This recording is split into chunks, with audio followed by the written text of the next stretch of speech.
है। तो कारक पढ़ने से पहले हम यहाँ देखते हैं शब्दावली। शब्दावली में आज हमारे सामने तत्सम तद्भव शब्द हैं, तो चलिए मेरे साथ दोहराना है जल्दी से फटाफट। सेट नंबर 4 हमारा दिया हुआ है। सेट नंबर 4 में देखेंगे पहला शब्द मैं तत्सम बोलूंगी, आपको उसका तद्भव बताना है। शब्द है हरिद्रा। हरिद्रा का तद्भव शब्द है हल्दी। ध्यान रखिए, मोस्ट इंपॉर्टेंट है, परीक्षा में आता है बार बार।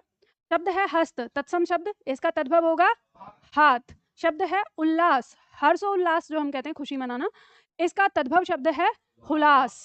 आगे शब्द आता है भक्त, तत्सम शब्द है भक्त, इसको तद्भव हम कहते हैं भगत।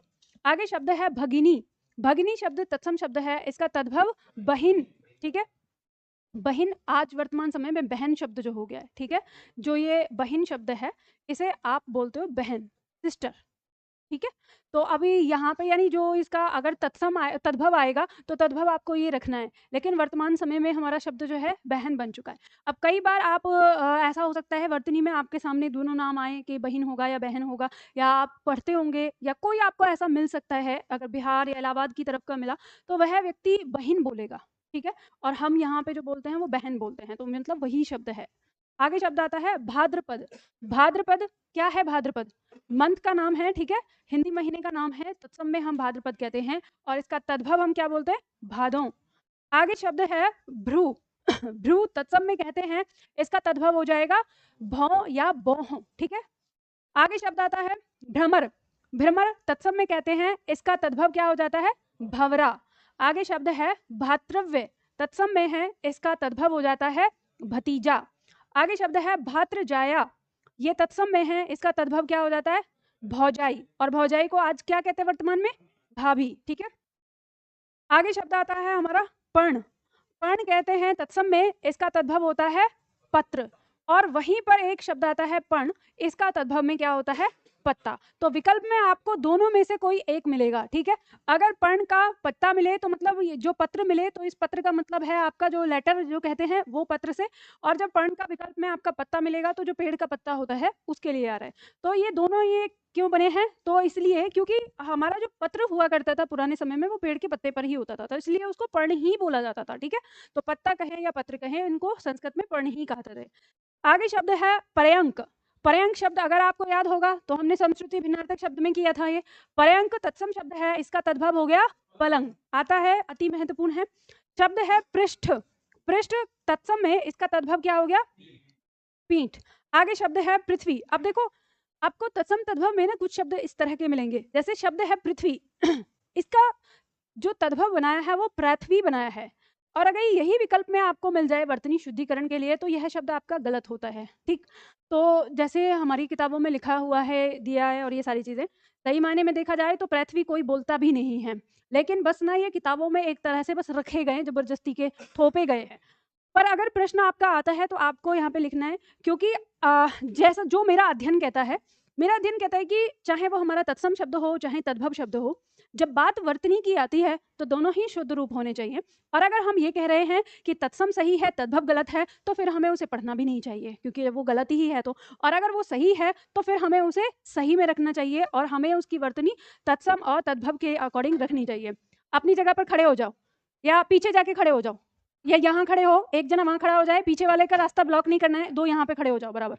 आ जाओ इधर, इधर शर्म नहीं, कोई नहीं, एक एक उधर खड़ा हो जाओ, ठीक है, एक इधर खड़ा हो जाओ, ठीक है, यहाँ पे ना, बहुत सुंदर है ना, बढ़िया। आप देखो क्लास में सारे बच्चे सुंदर लग रहे हैं।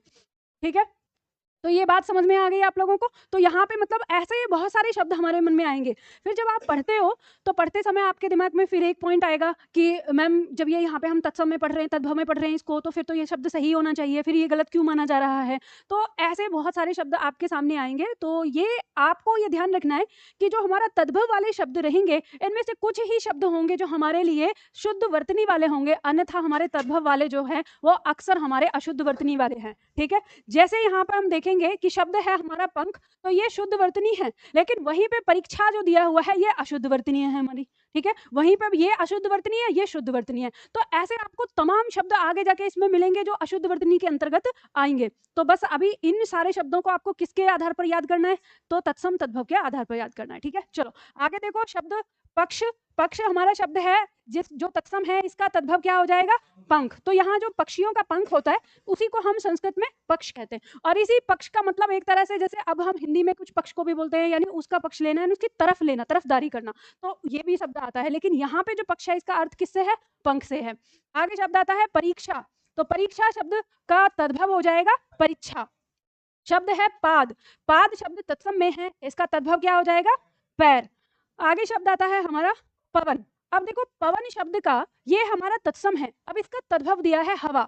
सही मायने में इसका तद्भव हवा है ही नहीं, मतलब पवन वो शब्द है जो पवन पवन ही रहा है लेकिन इसका कोई तद्भव नहीं बना है। बहुत ही सरल शब्द है और हम पवन बहुत आसानी से ले लेते हैं, लेकिन फिर भी हमारे यहाँ पर मतलब बना के रख दिया गया है। तो ये ठीक वैसे ही है जैसे घोड़े का तत्सम जो होगा वो घोटक होता है, अश्व नहीं होता। लेकिन तत्सम तद्भव की परिभाषा देने वाले अगर कुछ लोग होंगे, आप पूछेंगे अगर आप विकल्प में घोटक ना दो तो अश्व को उसका लगा देंगे, लेकिन जो नहीं होता। ठीक है, तो आपको बिल्कुल क्लियर है कि संस्कृत शब्द और तत्सम तद्भव शब्द क्या होते हैं। पर आपकी परीक्षा में अगर विकल्प आएगा तो नंबर तो नहीं गवाना ना, तो उसके अकॉर्डिंग हम करेंगे। ठीक है, आगे शब्द है जैसे शब्द है पुष्कर। तो पुष्कर तत्सम शब्द है और इसका तद्भव क्या बन गया? पोखर। उसी तरह से शब्द है पुत्र वधु, तो इसका तद्भव क्या हो जाएगा?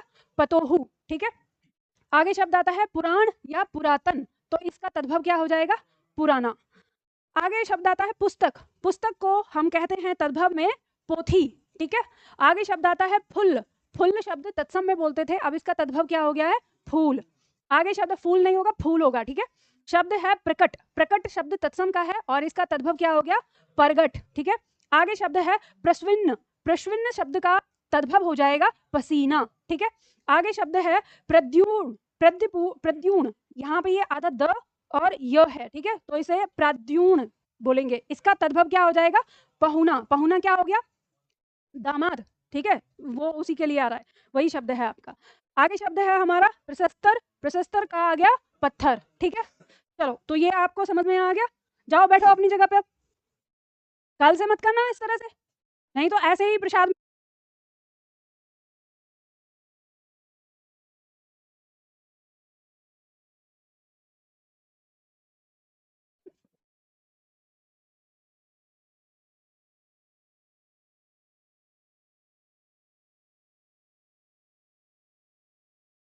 देखो शब्द है कारक। कारक के बारे में हम पढ़ेंगे। बात क्यों कर रहे हो? बात क्यों हो रही है? क्या बात? हाँ, कारक चिन्ह। कारक चिन्ह को लेकर छात्रों में बहुत ज्यादा एक भ्रम रहता है, डर बैठा रहता है कि कैसे आए। या अगर आपने प्रीवियस क्वेश्चन पेपर देखे हो, अच्छा बताइए आप में से कितने छात्र ऐसे हैं जो कारक चिन्ह का प्रीवियस क्वेश्चन पेपर देख के आया है? आप एक काम किया कर, कल नहीं देखेगा मतलब क्या है? आपने चाहे 1 साल पहले देखा हो या अभी भी देखा हो, प्रश्न देखने से मतलब है ना? तो देखो जब आप यहाँ पढ़ के आ रहे हो ना, तो कुछ नहीं, ये जो आपकी अभ्यास पुस्तक होती है, मैंने आपसे कहा है कि इस अभ्यास पुस्तक में आपके जो भी टॉपिक आप पढ़ने जा रहे हो नया, उसके दिए हुए जो पुराने क्वेश्चंस हैं एक बार उनको पढ़ लो। ये भी दिमाग मत लगाओ कि उत्तर क्या दिया जाएगा, आपको बस प्रश्न पढ़ लेना है, विकल्प पढ़ लेना है, बस इतना पढ़ के आना है। इससे आपके दिमाग में क्या लगेगा? एक आइडिया लगेगा। और जब आप यहाँ पे पढ़ोगे तो आपको ये पता चलेगा कि हमको याद क्या करना है, और ये भी पता चलेगा कि परीक्षा में जो प्रश्न आते हैं उनसे संबंधित मैम पढ़ा भी रही हैं या नहीं पढ़ा रही हैं। आपको थोड़ा बहुत तो ये समझना ही पड़ेगा ना, और फिर कि परीक्षा में आने वाले लेवल के अकॉर्डिंग हम समझ पा रहे हैं कि नहीं समझ पा रहे। ठीक है, तो आपकी परीक्षा में जो प्रश्न आता है कारक चिन्ह से, वो किस तरह का प्रश्न आता है सबसे पहले हम यहाँ पर देखेंगे। प्रश्न हमारा कुछ इस तरह से आता है कि आपसे प्रश्न करेगा, वाक्य दे दिया जैसे कि मोहन पुस्तक पढ़ता है, ये वाक्य दे दिया, और आपसे कहेगा कि इस वाक्य में कर्ता कारक बताइए। ये आपको विकल्प आ जाएगा। अब कर्ता कारक कौन सा है? मोहन है, पुस्तक है या पढ़ता है, ये आ जाएगा। कहेगा कि मोहन पुस्तक पढ़ता है, इस वाक्य में मोहन को रेखांकित कर देगा और रेखांकित करके कहेगा कि यह कौन सा कारक है, या पुस्तक को रेखांकित कर देगा और कहेगा कि यह कौन सा कारक है। ठीक है, फिर दूसरा प्रश्न करेगा कि जैसे ऐसे प्रश्न आ गया कि मोहन चाकू से फल काटता है। ठीक है, ध्यान रखिएगा वाक्य का, मोहन चाकू से फल काटता है।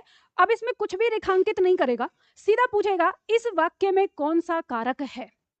अब यहाँ पर ऐसे अगर देखा जाए जो इस टाइप के प्रश्न होते हैं, तो मैं उनसे कहती हूँ कि ऐसे प्रश्न करने वाला ना मूर्ख व्यक्ति है मेरी दृष्टि में, तो क्योंकि इस वाक्य में कर्ता कारक भी है, कर्म कारक भी है, और इसमें हमारा करण कारक भी है। अब आप ऐसे पूछोगे कि मोहन चाकू से फल काटता है, तो अब बच्चा क्या बताएगा? और विकल्प में आपने कर्म कारक भी दे रखा है, कर्ता कारक भी दे रखा है, करण कारक भी दे रखा है, तो बच्चा तो कोई सा भी लगा सकता है, आप उसको गलत नहीं ठहरा सकते और ना नकार सकते। तो ऐसे प्रश्नों को ही लेकर हमारे छात्रों के दिमाग में विवाद उत्पन्न होता है कि इन प्रश्नों का उत्तर कैसे दें। तो इनका एक सबसे अच्छा तरीका जो है वो सबसे अच्छा तरीका जो है वो ये है कि आपको उस कारक को बताना है जब ऐसा कोई वाक्य आए जिस कारक के साथ कारक चिन्ह आया हुआ होता है, ठीक है।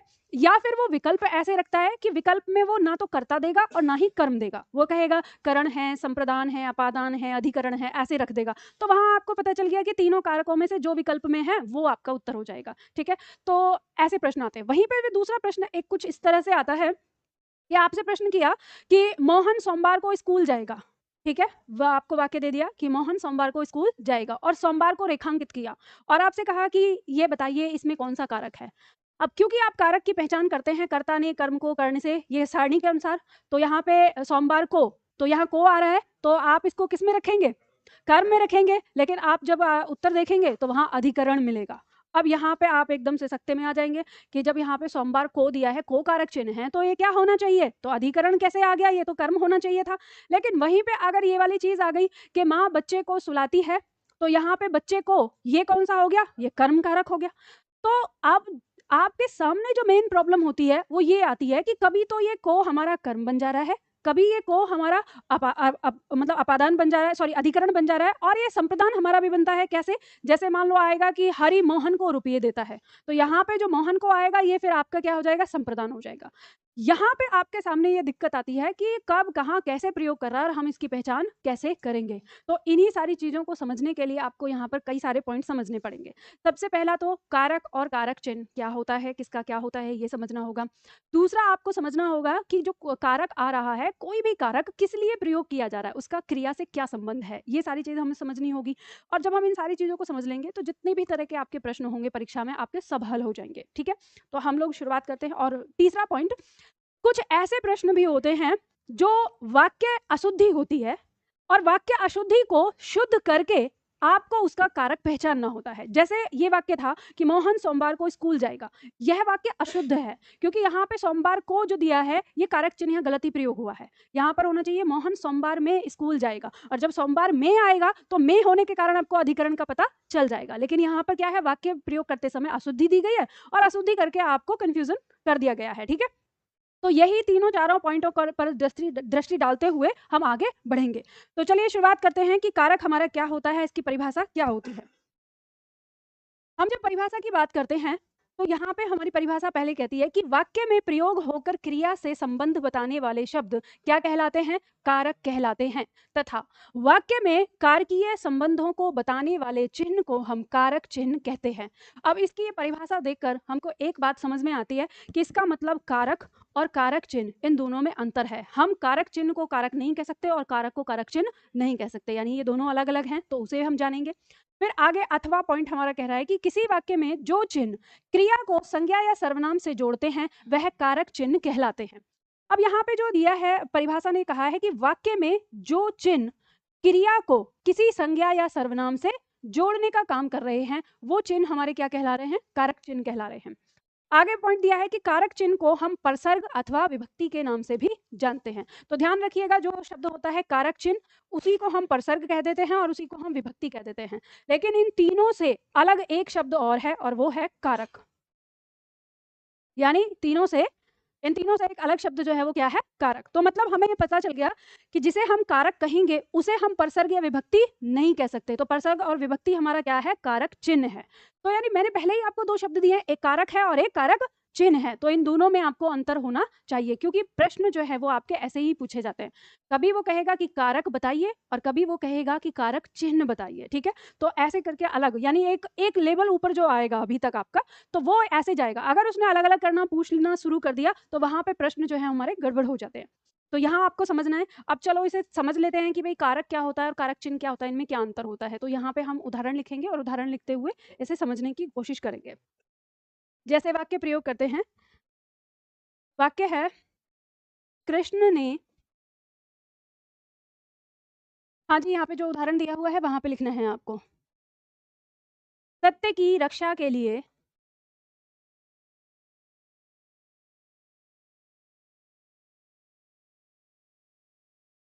दुष्टों का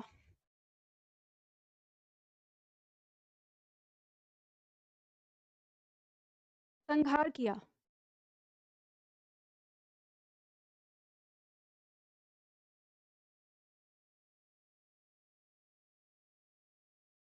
मैं क्या लिखूं?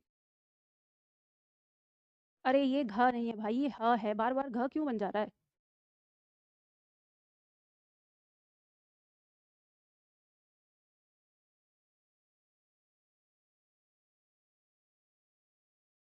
संहार।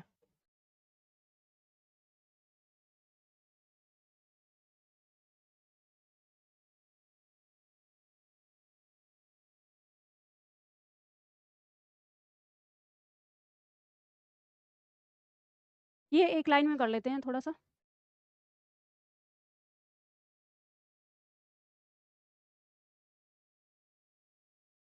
ठीक है, ताकि आप इन्हें समझ सको।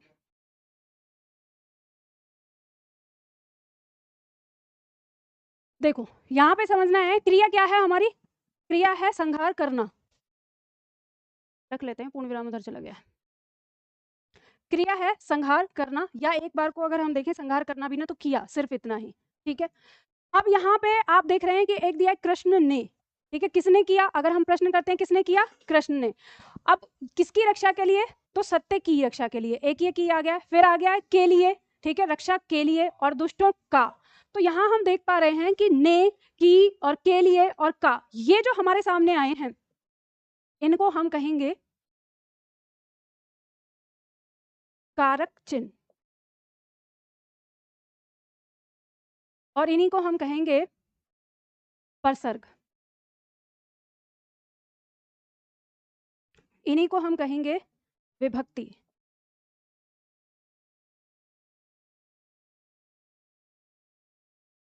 और अब ध्यान दीजिए, इस ने से पहले, ठीक पहले यहाँ पर जो कृष्ण लिखा हुआ है, इस की से ठीक पहले जो सत्य लिखा हुआ है, के लिए से ठीक पहले जो रक्षा लिखा हुआ है, और का से ठीक पहले जो दुष्टों लिखा हुआ है, ये सारे हमारे क्या कहलाएंगे? कारक। इन्हीं को हम क्या कहेंगे? कारक। ठीक है, अब यहाँ पे आपको समझना है कि दोनों में अंतर क्या है।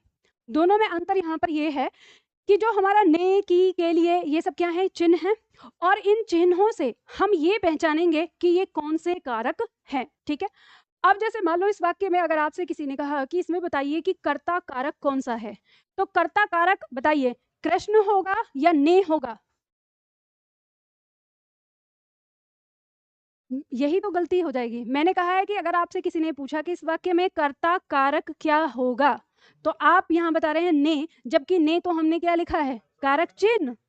ठीक है, कारक ये है तो ये क्या होगा? कर्ता। कौन होगा कर्ता?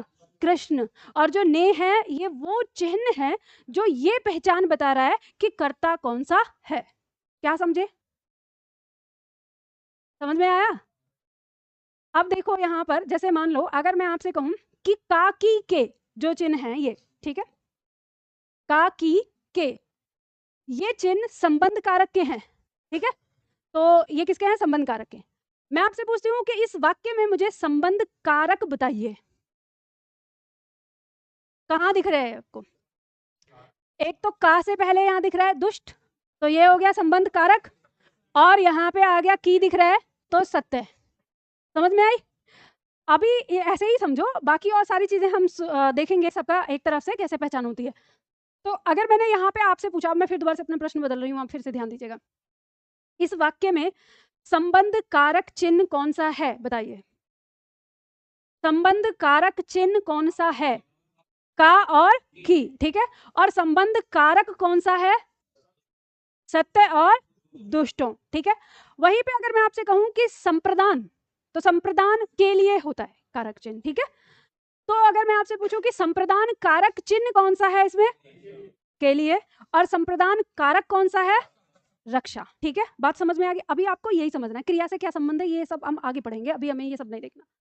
अब इसमें एक ऐसा भी कारक है अगर हम देखें, जो क्या है, एक तरह से कर्म की श्रेणी में आता है। ठीक है, अब वहाँ कर्म का कारक चिन्ह क्या पढ़ा है अगर हमने देखा, तो को पढ़ा है, लेकिन यहाँ पे कहीं दिख नहीं रहा है। लेकिन चलो नहीं दिख रहा है, उसको आगे देखेंगे, अभी पहले इतना उतार लो आप। ठीक है, दुष्टो नहीं है कर्म बच्चा, संहार है। ठीक है, संहार जो शब्द है ना वो है। उतार लो इसको जल्दी से फटाफट।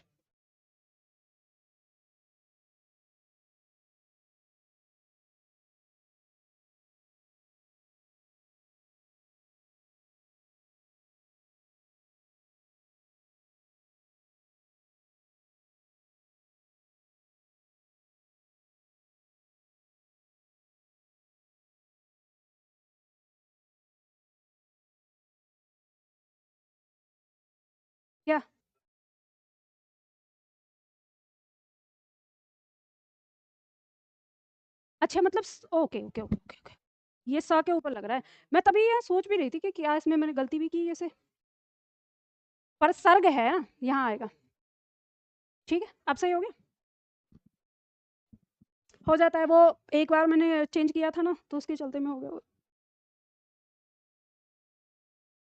ये बताओ, आप लोगों ने बचपन में एक साड़ी याद करी होगी, कर्ता ने कर्म को कर्ण से, याद है सबको? कोई ऐसा है जिसे नहीं आता है? कोई बात नहीं, अब याद कर लेना, ठीक है। अच्छा ये बताओ, वो जो सारणी आप लोगों को दी आती थी बचपन में, जिसे आप याद करते थे कर्ता ने कर्म को, कभी आपको ये पता चला कि इसका उद्देश्य क्या है? बस 2 नंबर में आती थी, और वो भी प्रश्न का भी पता नहीं चलता था, मास्टर जी कह देते हैं कर्ता ने कर्म को वो लिखना है, वो बस वो लिख देते थे, है ना? लिख लिया, ये हो गया। चलो देखो, अब इस पॉइंट को समझना, ये तो अभी जो है अभी आपने कुछ समझा ही नहीं है, ये तो बस ऐसे ही है शुरुआत करने के लिए, समझना शुरू होगा आपका यहाँ से, ध्यान देना। पॉइंट हमारे पास लिया है सर्वमत के अनुसार, अगर हम यहाँ बात करें, देखो विवाद तो हर जगह आता है, हर पॉइंट में है, पर सर्वमत के अनुसार अभी जो हमारे कारक हैं हिंदी के अंदर मुख्यतः 8 प्रकार के कारक हैं। अब आपकी परीक्षा में ना अलग अलग प्रश्न आ जाता है, ये आता है कि क्या नाम है उनका, किशोरी क्या नाम है, रुको एक मिनट, किशोरी वाजपेयी, हाँ हाँ किशोरी दास वाजपेयी है, ठीक है। उनके अनुसार आपके कारक चिन्ह कितने होते हैं, तो 6 आते हैं, लेकिन जब आप उनकी किताब को पढ़ने जाओगे तो वहाँ पे आपको 7 मिलेंगे, ठीक है। अब वहाँ पे आपका दिमाग खराब होगा कि भाई क्या माने, उनकी किताब में जो दिया हुआ है 7 उसको सही माने, जो आपकी परंपरा से जो उत्तर आता है 6 उसको सही माने। तो ध्यान रखना, उनकी किताब को पढ़ने के बाद 7 लगाने की गलती मत करना, नहीं तो नंबर कट जाएगा। आपको लगाना है कि उन्होंने 6, हाँ नहीं, मान लो बाई चांस आप कभी पहुंच जाते हैं ना, बच्चे कुछ होते हैं जिज्ञासु, मतलब बच्चे जो पहुंच जाते हैं, तो आपको जो उत्तर देना है वो 6 ही देना है। लेकिन अब इसमें और भी बहुत सारे हमारे विद्वान आते हैं, किसी ने 7 बताया, किसी ने फिर 8 बताया, किसी ने 6 बताया है, ठीक है, अलग अलग चल रहे हैं। तो सर्वमत के अनुसार जो हिंदी में मुख्यतः प्रकार रहेंगे कारक के, वो कितने रहेंगे, 8 रहेंगे, ये याद रखना। लेकिन अगर किशोरी दास वाजपेयी के अकॉर्डिंग आए तो आपको क्या बताना है, 6 बताना है, प्रश्न बताते समय ये ध्यान रखना। अब आपने बचपन से जो कारक चिन्ह याद किया है वो यही याद किया है। अब इसमें आपको क्या याद करना है, ये है आपके कारक, दिख रहे हैं, और कारक के एकदम से तुरंत बाद जो लिखा हुआ दिखेगा वो होगा आपका कारक चिन्ह, और उस कारक चिन्ह को आप या तो विभक्ति कहते हैं, अगर मध्य प्रदेश के छात्र हैं तो विभक्ति आपने सुना होगा, अगर राजस्थान के छात्र हैं तो परसर्ग आपने सुना होगा, और उत्तर प्रदेश के छात्र हैं तो कारक चिन्ह सुना होगा, ठीक है। ये इलाके के अनुसार जो है इनके नाम थोड़े चेंज है, आपकी परीक्षाओं में भी आते हैं, जैसे परीक्षाओं में विकल्प दिया रहता है, उत्तर प्रदेश की सारी परीक्षाओं में कारक चिन्ह लिखे होते हैं, और बाकी और परीक्षाओं में विभक्ति या परसर्ग लिखा होता है। तो कई बार बहुत सारे छात्र ये ऐसे सोच लेते हैं कि मैम ने तो कारक चिन्ह पढ़ाने के लिए बोला है, परसर्ग और विभक्ति क्या है, तो इसलिए मुझे तीनों ही बताने पड़ते हैं। तो आप ध्यान दीजिए यहाँ पे, ये हमारे कारक चिन्ह हैं कुछ, और ये किसके कारक चिन्ह हैं ये सारणी हमको यहाँ पर बता रही है, और इसी पे हमको ध्यान देना है कि कर्ता ने, इतना याद रखना है, ठीक है। इस सारणी को कर्ता ने, कर्म को इसमें याद रखना है, कर्ण से, लेकिन कर्ण से में आपको साधन या माध्यम भी याद करना है, ठीक है। के द्वारा छोड़ दो, चाहे याद करना चाहते हो तो याद कर लो उसको, लेकिन छोड़ सकते हो। संप्रदान के लिए बस इतना याद रखना है, अपादान से अलग होना ये याद रखना है, संबंध काकी के याद रखना है, अधिकरण में पर, ठीक है, और संबोधन हे अरे।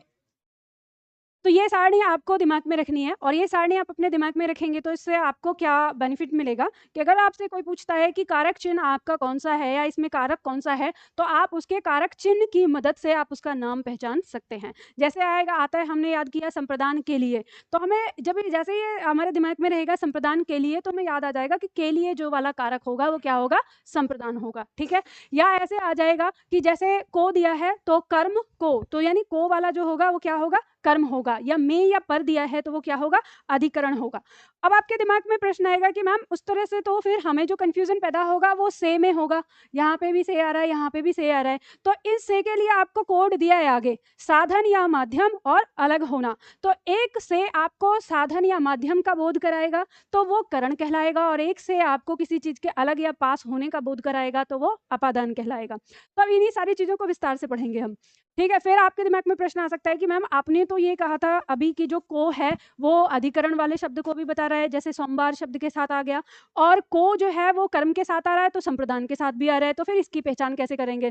तो दरअसल जो कारक चिन्ह में आपको परेशानी उत्पन्न होती है वो इन्हीं अशुद्धि के कारण होती है कि हम अपनी बोलचाल में जब बोल रहे हैं वाक्यों को तो हम सही कारक चिन्ह का प्रयोग अपनी बोलचाल में नहीं करते हैं। अब जब हम सही कारक चिन्ह का बोलचाल में प्रयोग नहीं करते तो हमें इस सारणी से कभी कोई लाभ नहीं मिलता, और परीक्षक भी उन्हीं प्रश्नों को करता है जिनमें ये इस तरह की त्रुटि होती है। आपकी परीक्षा में सबसे ज्यादा महत्वपूर्ण जो प्रश्न आते हैं कर्ण से आते हैं, अपादान से आते हैं, इन दोनों के बीच में, और एक संप्रदान से आता है जिसका टकराव कर्म से होता है। ये चार हैं बस आपके जो आपकी परीक्षा में पूछे जाते हैं। करण और कारक, करण मतलब करण कारक और अपादान कारक, इन दोनों में टकराव आपका बनता है, और वो कर्म जो संप्रदान बता दिया जाता है और संप्रदान आपको उत्तर देना होता है, इसका आता है। और मुझे नहीं लगता कि शायद किसी और से आपका प्रश्न आता हो, मतलब 70% जो आपके प्रश्न है वो इसी पॉइंट से आते हैं और छात्र हमेशा कंफ्यूज होते रहते हैं। तो अभी इसी चीज को ना जड़ से खत्म कर रहे हैं, चाहे कैसा भी आए, किस तरह से आए, तो हमें सीखना है तो कैसे करेंगे। अब हम इनको एक एक शुरू करेंगे, लेकिन शुरू करने से पहले हमें यहाँ पे थोड़ा सा एक पॉइंट दिख रहा है, शून्य। इस शून्य का क्या मतलब है ये हम जान लेते हैं, ठीक है। तो शून्य का मतलब क्या होता है, नीचे जो आपका नोट लिखा हुआ है, जहां ये नोट है वहां पे आप एक लाइन लिखिए। लिखिए, यदि कारक के साथ, यदि कारक के साथ कोई, यदि कारक के साथ कोई कारक चिन्ह नहीं दिया होता, यदि कारक के साथ कोई कारक चिन्ह नहीं दिया होता, यदि कारक के साथ कोई कारक चिन्ह नहीं दिया होता, कॉमा, तो उस कारक का, तो उस कारक का कारक चिन्ह, तो उस कारक का कारक चिन्ह शून्य कहलाता है। यदि कारक के साथ कोई कारक चिन्ह नहीं दिया होता तो उस कारक का कारक चिन्ह शून्य कहलाता है। जैसे उदाहरण में लिखेंगे, बालक रोटी खाता है, बालक रोटी खाता है। इस वाक्य में जो बालक है इस वाक्य का कर्ता कारक है, ठीक है। कर्ता कारक आप ऐसे लिख सकते हैं, संस्कृत में लिखा जाता है, या कर्ता कारक ऐसे लिख सकते हैं, दोनों तरीके से आपका कर्ता होता है, ठीक है। ये तत्सम है, ये तद्भव है। तो इसमें ये आपका क्या है, कर्ता कारक है, और यहाँ पर रोटी जो है ये क्या है, कर्म कारक है, लेकिन इसमें कारक चिन्ह नहीं आया है। तो हम यहाँ देखते हैं कि बालक के बाद यहाँ कोई कारक चिन्ह नहीं है। तो अब अगर आपसे ये पूछा गया कि इस वाक्य में कर्ता का कारक चिन्ह क्या है, तो आप बताएंगे कि यहाँ पर कर्ता कारक ये जो है हमारा, शुरुआत करेंगे शून्य से, शुरुआत करेंगे शून्य कर्ता कारक चिन्ह। तो इसे हम इस समय क्या बोलेंगे, शून्य कर्ता कारक चिन्ह है, यानी कर्ता के साथ कोई कारक चिन्ह नहीं आया है। और वहीं पे अगर कर्म कारक की बात होगी तो ये क्या कहलाएगा, कर्म शून्य, शून्य कर्म कारक चिन्ह। और यहां से परीक्षा में प्रश्न आता है, ठीक है। ऐसे वाक्य दे देगा और वाक्य देके आपको रेखांकित करेगा बालक पे और कहेगा कि इस वाक्य में कर्ता कारक चिन्ह क्या है। विकल्प में देगा बालक, विकल्प में देगा ने, विकल्प में देगा शून्य, विकल्प में देगा इनमें से कोई नहीं, ठीक है। तो इस तरह से आपको पता चल जाएगा कि जब बालक के साथ कोई कारक चिन्ह आया नहीं है तो इस समय कारक चिन्ह क्या कहलाएगा, शून्य कहलाएगा। अब यहां से ये लिख लिया आप लोगों ने। अब यहां से एक प्रश्न बनेगा आपका, और प्रश्न ये बनेगा आपके दिमाग में कि मैम अगर वाक्य में हमको कारक चिन्ह नहीं मिलेगा तो हम ये कैसे पहचानेंगे कि वो जो कारक है वो एक्चुअली है क्या, ठीक है। अभी तक तो हम ये देख रहे हैं, हमने शायद ये सोचा है कि कारक चिन्ह से हमें पहचान होती है उस कारक की, लेकिन ध्यान रखिएगा असल में कारक की पहचान कारक चिन्ह नहीं है, उस कारक का क्रिया से क्या संबंध है इस पर उसकी पहचान निर्भर करती है, ठीक है। तो वही हम चीज पढ़ेंगे। तो हमें अब जब कारक चिन्ह नहीं आया, ना कर्म के साथ आया ना कर्ता के साथ आया, तो हमने कैसे पहचाना कि कौन कर्म है और कौन कर्ता है, तो वो हमने पहचाना कि उसकी क्रिया के साथ उसका संबंध क्या है। तो यहाँ पे क्रिया क्या है, खाता है, तो खाने का काम कौन कर रहा है, बालक। तो जो क्रिया को करता है यानी क्रिया को करने वाला क्या कहलाता है, कर्ता, और क्रिया का प्रभाव जिस पर पड़ता है वो कहलाता है कर्म। तो ऐसे ही करके हम सारे कारक चिन्ह के बारे में पढ़ेंगे। तो शुरुआत करते हैं एक एक करके। यहाँ कुछ फैक्ट है जो परीक्षा में आएगा, ध्यान दीजिएगा। किसी भी वाक्य में कर्ता कारक से पहले उसका कारक होता है। केवल संबोधन कारक ही एक ऐसा कारक चिन्ह है जो हमें पहले दिखाई देता है, ठीक है, और उसका कारक बाद में आता है। मतलब जैसे हमने कहा कि अरे बच्चों बिजली के तार से दूर रहो, तो इसमें अरे जो है कारक चिन्ह है जो कि पहले आया है, और बच्चों उसका कारक है जो बाद में आया है। बाकी सब में क्या होता है, साथ के साथ में सबसे पहले कारक और उसके बाद कारक चिन्ह। दूसरा पॉइंट है आपका कि पंडित किशोरी दास वाजपेयी ने कारक चिन्हों की संख्या 6 बताई है, ठीक है। कौन कौन से बताए इन्होंने, जिसमें कर्ता, कर्म, करण, संप्रदान, अपादान, अधिकरण, और जो 7 मैंने आपको बताया ना, तो बाद में इन्होंने अपनी किताब में संबंध कारक को भी स्वीकार किया था, लेकिन लोगों ने उनके 7वें को जोड़ा नहीं है आज तक भी, क्योंकि उन्होंने अपनी किताब में अपडेट किया कि हाँ 7वां संबंध कारक भी होता है। अब 8वां क्या बच गया, तो 8वां बच गया संबोधन, उन्होंने नहीं रखा संबोधन को, लेकिन लोगों ने उनको माना नहीं, जो तुमने पहले कह दी वही बात मानेंगे, तुम्हारे कहने से थोड़ी होगा कि 7 है ना। तो यहाँ पे मैंने लिख दिया है कि बाद में उन्होंने संबंध भी माना, ठीक है। तो चलो अब एक एक करके पढ़ते हैं। सबसे पहले आता है हमारा कर्ता कारक। कर्ता कारक की परिभाषा क्या होती है, ध्यान दीजिएगा।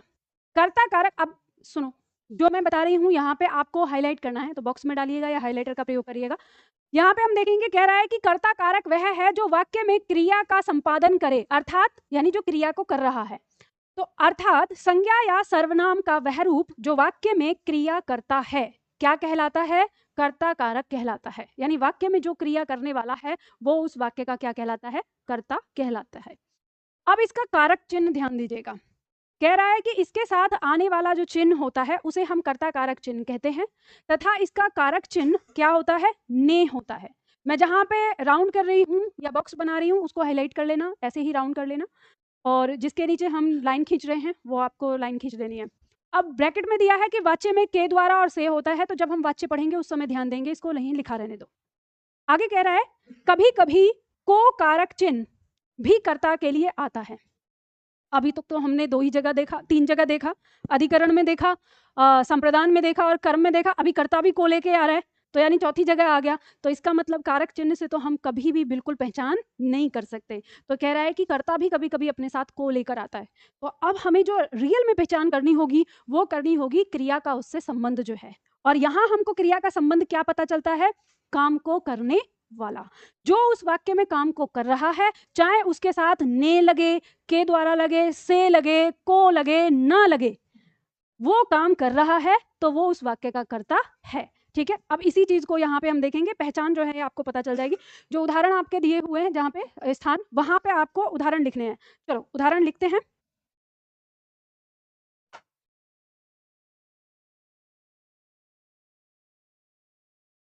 वृक्ष हमें शुद्ध हवा देते हैं।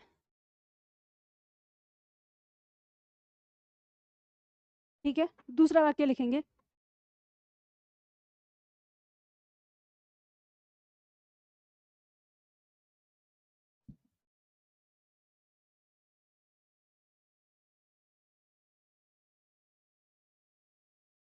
सोनू हर रोज स्कूल जाता है।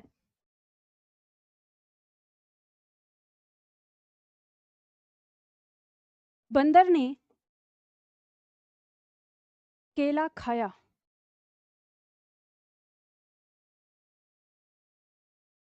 राजा ने प्रजा के लिए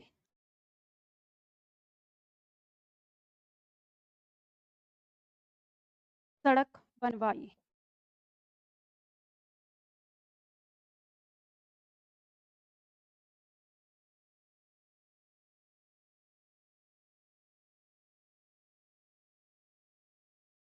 रोगी से बैठा नहीं जाता।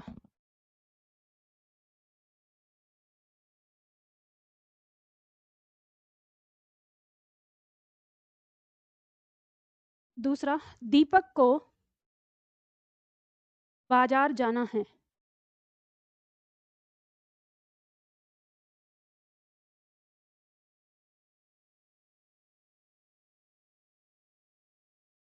वृक्ष हमें शुद्ध हवा देते हैं, सोनू हर रोज स्कूल जाता है, बंदर ने केला खाया, राजा ने प्रजा के लिए सड़क बनवाई, रोगी से बैठा नहीं जाता है, दीपक को बाजार जाना है। अब एक बात ध्यान रखिएगा, ये वाक्य हम लोगों ने यहाँ पे लिए और इन सारे वाक्यों में हम एक ही कारक खोजने वाले हैं और वो है कर्ता कारक। ठीक है, तो इन वाक्यों में एक से अधिक कारक देखने को मिलेंगे। अब कोई भी अपने दिमाग में ये नहीं सोचेगा कि मैम इसमें तो करण भी दिख रहा है, इसमें तो अपादान भी दिख रहा है, इसमें ये भी दिख रहा है, इसमें वो भी दिख रहा है। दिखेंगे इसमें, जिसमें जितने हैं सारे कारक दिखेंगे, लेकिन इन सारे वाक्यों में हम क्या खोजने वाले हैं? कर्ता कारक। तो अब आप ऐसे समझिए कि मान लीजिए हमारे सामने ये सारे वाक्य दे दिए और हमें ये प्रश्न किया गया है कि इन वाक्यों में आपको बताना है कर्ता कारक कौन सा है।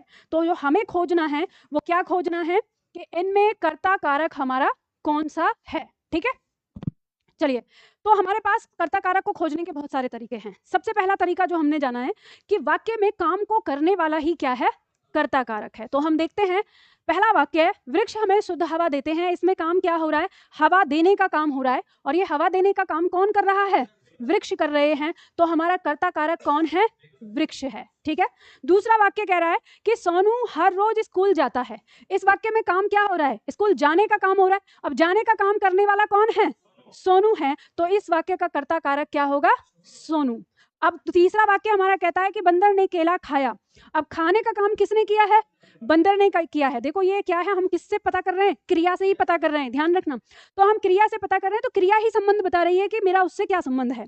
तो यहाँ पे खाने का काम बंदर कर रहा है, तो बंदर इस वाक्य का क्या हो जाएगा? कर्ता कारक।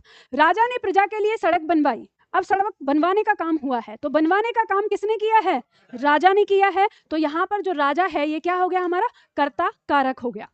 चौथा वाक्य, पांचवा वाक्य है हमारा, रोगी से बैठा नहीं जाता।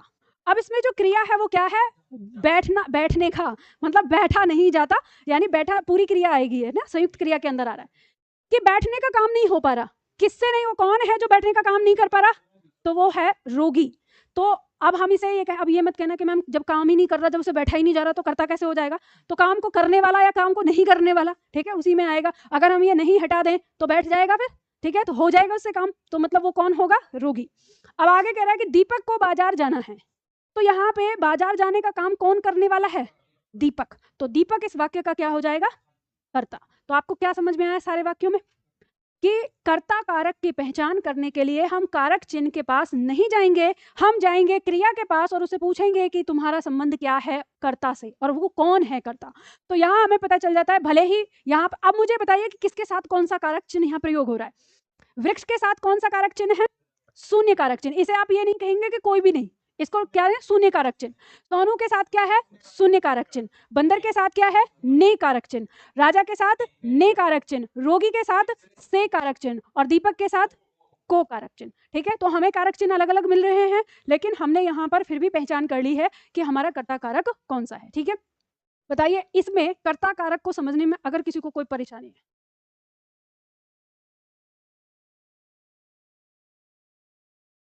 हाँ बिल्कुल आ सकता है। कैसे? जैसे उदाहरण के तौर पर देख लेते हैं हम। जैसे हमने कहा, देखेंगे क्या वाक्य बनाए। जैसे हमने कहा कि 10 लड़के बाजार गए। ठीक है, एक वाक्य आ गया यहाँ पर, और कोई ऐसा वाक्य जो थोड़ा लंबा ले। रात को पहरा देने वाला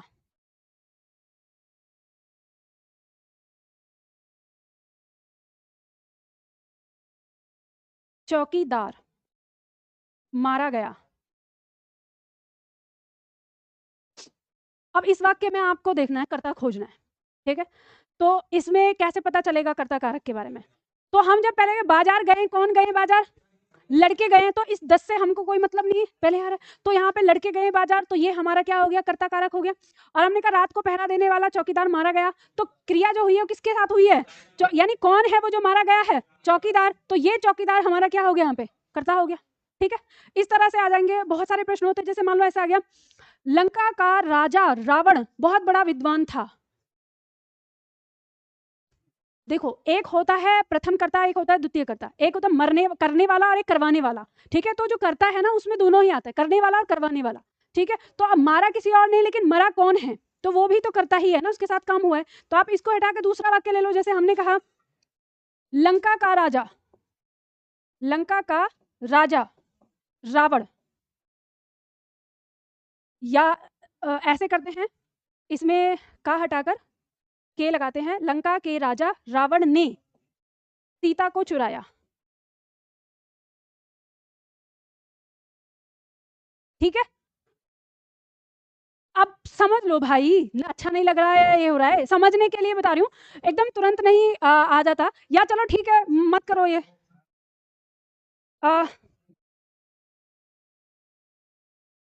सीधा लिख लेते हैं, महल बनवाया,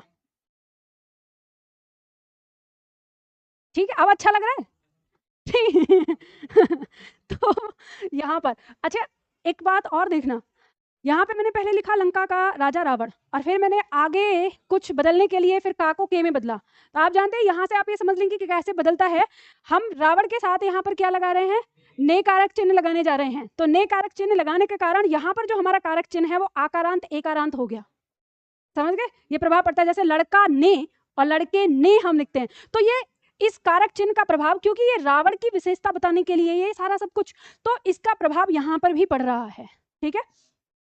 तो लंका के राजा रावण ने महल बनवाया। अब यहाँ पे अगर कोई पूछे आपसे, तो यहाँ पर कर्ता क्या है हमारा, तो क्या हो जाएगा, रावण। अब ये कैसे आपको पता चला, मान लो कि अगर ने ना हो, ऐसे हो कि लंका का राजा रावण शिव का भक्त था, ये ज्यादा सही है, तो वे कैसे यहाँ पे बताएंगे कि कौन था, वो करता ही तो था ना, शिव की भक्ति करने वाला, तो रावण आ जाएगा। तो आप जो पहचान पा रहे हैं वो क्रिया के होने से पहचान पा रहे हैं कि उस क्रिया को करने वाला कौन है, या उस क्रिया को करवाने वाला कौन है, या क्रिया का होना किसके साथ है, ठीक है। अब कई बार ऐसे प्रश्न आता है, एक मतलब इस तरह से आता है कि पेड़ से पत्ता गिरता है, ये प्रश्न आता है। यहाँ पे ये पूछा जाता है कि इसमें जो पत्ता है वो कर्म होगा या फिर वो कर्ता होगा, ठीक है। तो अब इस पॉइंट को ऐसे ध्यान रखना कि जो पेड़ से जब पत्ता गिरता है उसको कोई दूसरा नहीं गिराता, उसको गिराने वाला जो है एक मतलब सुपरनेचुरल पावर है जो किसी के कंट्रोल में नहीं है, हमारे भी कंट्रोल में नहीं है। तो जब वो गिर रहा है तो वो ही काम कर रहा है, अब भले ही वो सजीव नहीं है, लेकिन वो हमारा किस में आएगा, कर्ता में। तो इस वाक्य को लेकर बहुत ज्यादा विवाद रहता है कि इसमें ये जो पत्ता है ये कर्म बनेगा कि कर्ता बनेगा। तो इसके लिए आप एक बात याद रखना, प्राकृतिक जो घटक होते हैं, यानी प्रकृति के द्वारा होने वाली अपने आप सारी चीजें वो कर्ता के अंदर आती हैं। और ये आपने अंग्रेजी में भी देखा होगा, अंग्रेजी में भी पढ़ा जाता है कि ये इस तरह से जो आती हैं तो वो सब्जेक्ट में ही लगाया जाता है। तो ऐसे आपको ये पॉइंट समझ में आ जाता है। चलिए आगे बढ़े। अब ये समझ में आ गया आपको, इसके बाद आता है हमारा दूसरा पॉइंट, कर्म कारक। कर्म कारक क्या कहता है, देखो इसकी परिभाषा देखो, कह रहे कर्म कारक वह है जिस पर क्रिया का प्रभाव पड़ता है, यानी काम का प्रभाव पड़ता है, अर्थात संज्ञा या सर्वनाम का वह रूप जिस पर क्रिया का प्रभाव पड़ रहा है। इसके साथ कारक चिन्ह जो आता है, इसके साथ आने वाले कारक चिन्ह को कर्म कारक चिन्ह कहा जाता है, और इसका कारक चिन्ह को माना जाता है, ठीक है। ये को होता है, को के साथ साथ शून्य भी होता है, हम लोगों ने पढ़ाई है।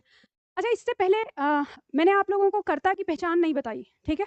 कर्ता की पहचान और देख लीजिए, और कैसे आप पहचान कर सकते हैं। एक तो मैंने तरीका बता ही दिया, लेकिन मान लो अगर फिर भी आपको ना पहचान करनी हो प्रश्न के माध्यम से, तो आप वाक्य में जाकर क्रिया से प्रश्न करें कि वो कौन है और किसने कराया है, यानी जो काम को करने वाला कौन है और काम को किसने कराया है। तो दोनों में से कोई सा भी आप प्रश्न करेंगे, अगर कौन से उत्तर नहीं आएगा तो किसने से आ जाएगा, किसने से उत्तर नहीं आता तो कौन से आ जाएगा, और जो उत्तर आपको प्राप्त होगा वही आपका क्या होता है, कर्ता होता है। अब चलिए ठीक है, तो ये पहचान हो गई आपकी। अब आगे बढ़ते हैं, हम कर्म में देखेंगे। पहले इसके हम कुछ उदाहरण लिख लेते हैं, फिर उसके बाद इसे समझने की कोशिश करेंगे। जैसे वाक्य देखेंगे हम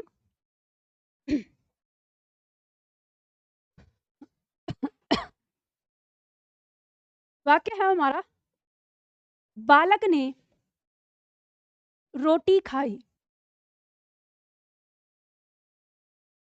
बालक ने रोटी खाई। दूसरा वाक्य लेंगे, माँ ने बच्चे को सुलाया, माँ ने बच्चे को सुलाया, ठीक है। दूसरा वाक्य लेंगे, किसान ने खेत में बैल को पीटा।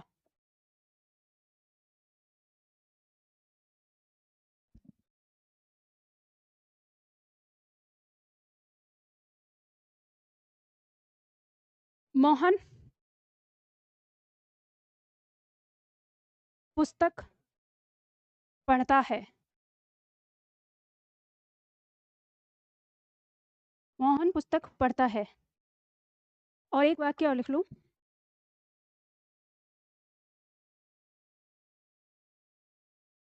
शिक्षक ने छात्रों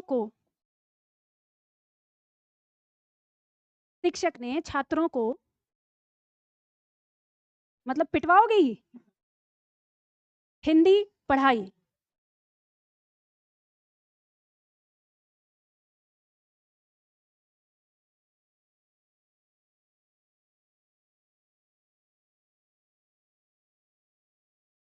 शिक्षक ने छात्रों को हिंदी पढ़ाई।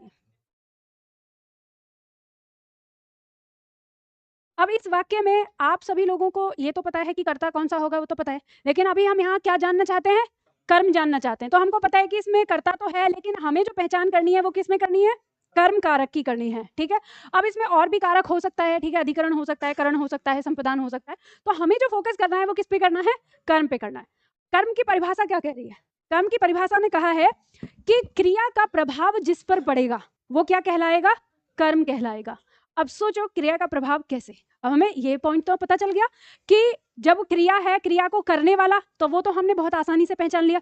अब क्रिया का प्रभाव, तो क्रिया का प्रभाव ऐसे होगा कि जो भी वहां पर वस्तु होगी कर्म के रूप में, उस पर उसका इम्पैक्ट दिखाई देगा क्रिया के होने का।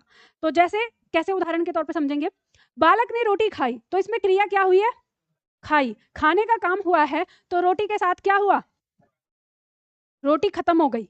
ठीक है, तो रोटी पर जो प्रभाव पड़ा है क्रिया का वो क्या पड़ा है, रोटी खत्म हो गई है। अब यहाँ पे रोटी खत्म हो गई, तो रोटी इस वाक्य में क्या है, कर्म है। ठीक है, तो इसको हम बॉक्स में डालेंगे। अगर हम देखेंगे कारक चिन्ह यहाँ पे हमारा कोई आया नहीं है।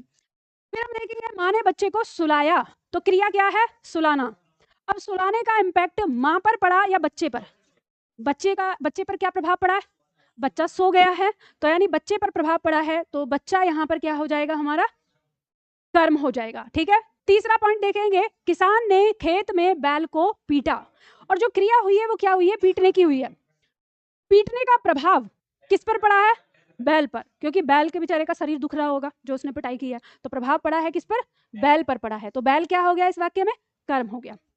अब आगे दिया है मोहन पुस्तक पढ़ता है, और क्रिया क्या हुई है, पढ़ने की। अब पढ़ने का प्रभाव मोहन पर पड़ा है कि पुस्तक पर, पुस्तक पर क्या प्रभाव पड़ा, पुस्तक खत्म हो गई। देखो अब जैसे ये वाला वाक्य आ गया कि मोहन पुस्तक पढ़ता है, तो इसमें आप कहेंगे कि मैम इसमें तो सीधा सीधा हमारा दिमाग तो कुछ भी कह सकता है। हम ये कह सकते हैं पुस्तक पढ़ने के बाद मोहन विद्वान हुआ है, प्रभाव तो मोहन पर ज्यादा पड़ रहा है, पुस्तक पर नहीं पड़ रहा है। तो दिमाग में मतलब हमें प्रभाव प्रकट नहीं हो पाता कि क्या प्रभाव पड़ा है। तो दरअसल प्रभाव तो पुस्तक पर ही पड़ा है कि पुस्तक अब मोहन के लिए क्या हो गई, नोन हो गई, मतलब जानकार हो गया वो उस पुस्तक का, तो पुस्तक का जो रहस्य था वो प्रकट हो गया। लेकिन ये हमें सीधा सीधा समझ में नहीं आ रहा। तो ऐसे तमाम शब्द हैं जो हमको कर्म के रूप में समझ में नहीं आते हैं। तो इसके लिए मैं दूसरा तरीका बताऊंगी। जैसे कि अभी तक हम जो समझते आए, पहला तरीका ये इस तरीके से समझ में आता है तो अच्छी बात, नहीं तो इसके लिए बहुत सरल और बहुत ही कहते हैं ना एकदम से समझ में आने वाला वो तरीका भी मैं आपको बताऊंगी। पर अभी के लिए हम जान लेते हैं यहाँ पर कि पुस्तक हमारा क्या हो गया, कर्म हो गया। अब यहाँ हम देख रहे हैं कि शिक्षक ने छात्रों को हिंदी पढ़ाई, इसमें क्रिया क्या हुई है, पढ़ाई, पढ़ाने का काम किया है। कि इसको हमने यहाँ पर प्रभाव किस पे पड़ रहा है, हिंदी पर। हिंदी पर क्या प्रभाव पड़ रहा है, अरे छात्रों पर प्रभाव पड़ रहा है, तो ये छात्रों कर्म हो गया। और फिर हिंदी क्या है इस वाक्य में, ये भी कर्म है, इस पर क्या प्रभाव पड़ रहा है बच्चे के लिए नोन हो गई है ना। देखो अब ध्यान दो, अब यहाँ पर एक समस्या उत्पन्न हो गई हमारे लिए। हाँ हाँ, अब मैं वही समझाने की कोशिश कर रही हूँ आपको। अब ये ध्यान दो कि आप यहाँ आपके सामने यहाँ एक समस्या उत्पन्न हो गई कि कुछ चीजों में तो आपको प्रभाव स्पष्ट दिखाई दे रहा है और कुछ चीजों में आपको प्रभाव स्पष्ट नहीं दिखाई दे रहा। तो अब ऐसे बहुत सारे आता है। अब जब मान लो आपकी परीक्षा में आ गया वाक्य और वहां पे आपको अगर नहीं स्पष्ट समझ में आया तो गड़बड़ हो सकती है। तो हमें अब जब निधि एकेडमी में आए हैं तो गड़बड़ तो करनी नहीं है भाई, एकदम से पता होना चाहिए हाँ या हाँ, ना तो ना। तो कैसे सीखेंगे अब इसके लिए? तो इसके लिए एक ट्रिक है, आपकी जो पहचान मैंने वहां पर दी है, ठीक है।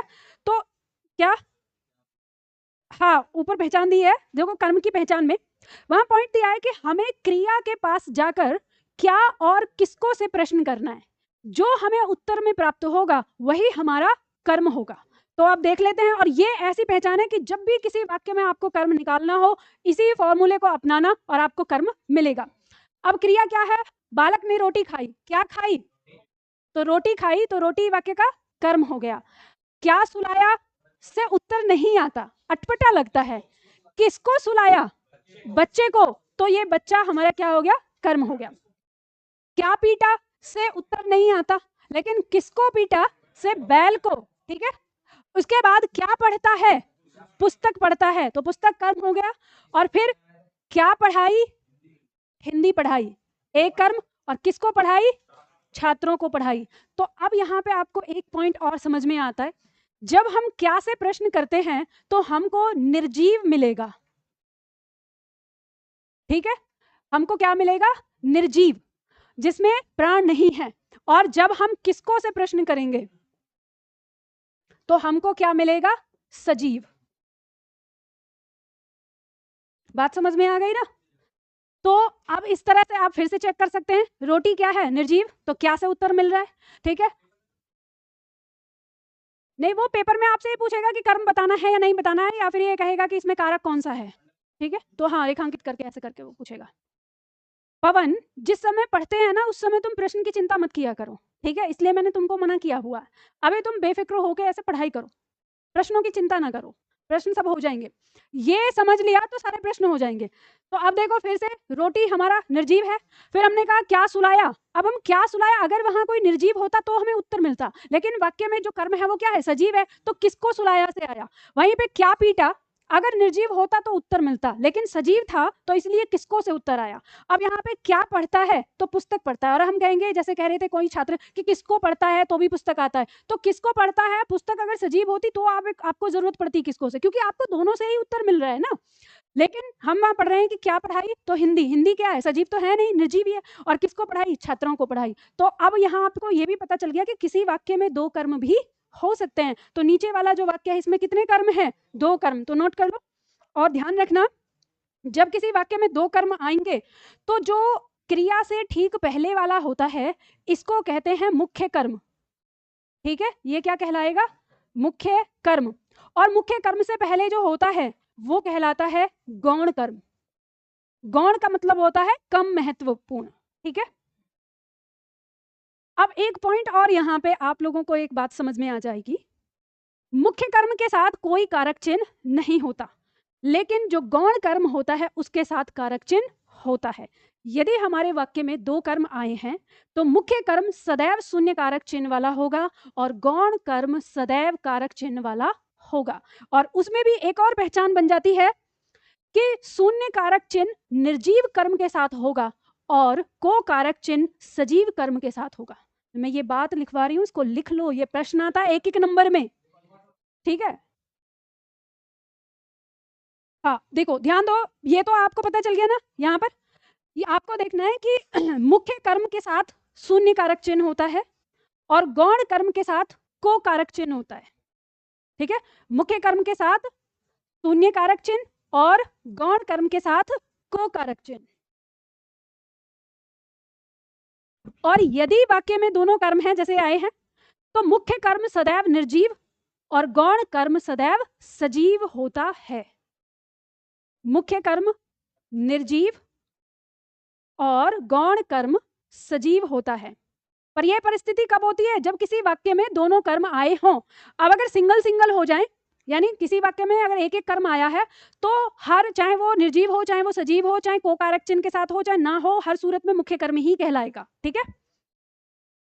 ये ध्यान रखना। यहाँ से प्रश्न आया था, ऐसे ही दिया हुआ था, तब मैं यही बात सोच रही थी कि अब इतनी छोटी छोटे से पॉइंट जो हैं ये बच्चे या तो अपना आईक्यू लगाकर ही इस चीज को कर सकते हैं, अन्यथा प्रश्न गलती हो जाता है, ठीक है। तो आपको ये ध्यान रखना है, ऐसा आपके साथ नहीं होगा। पॉइंट समझ में आ गया? चलिए, तो आज की क्लास में इतना ही करा रही हूँ, इसके आगे टाइम तो हो गया है ना। मतलब जल्दी बीत गया क्या टाइम? पता ही नहीं चला। जब समझ में आती है ना चीजें तब टाइम का पता नहीं चलता है। पर पढ़ाने के लिए मैं आप लोगों को, मैं तो 7 बजे तक पढ़ा दूं, लेकिन ऑनलाइन में हमारे कुछ छात्र हैं, उनको काम भी करना होता है। तो कल ही शिकायत आ गई थी कि मैम हमारा थोड़ा ध्यान रख लिया करिए, है ना। तो इसीलिए 6:30 बजे तक है, तो चलो 6:30 बजे तक ही। तो हाँ हैं, बच्चे हैं। वो देखो, अब सब लोग ऐसे नहीं होते ना कि आपके जैसे, जैसे आपको पढ़ाई करा रहे हैं मम्मी पापा, तो कुछ लोग काम भी करते हैं ना, तो ट्यूशन वगैरह पढ़ाते हैं बच्चे, बाद में उनका टाइम हो जाता है 7 बजे के बाद, तो इसलिए उन्हें जाना भी होता होगा, इसलिए आती हैं चीज़ें, ठीक है। तो अच्छा ये बताओ कि जो हमने 2 पॉइंट पढ़े समझ में आए ना? ठीक है, इसी तरह से कारक चिन्ह समझ में आ जाएगा। चलिए आज के लिए इतना ही, फिर करेंगे हम अगली क्लास में। पहले ये तो पढ़ लो।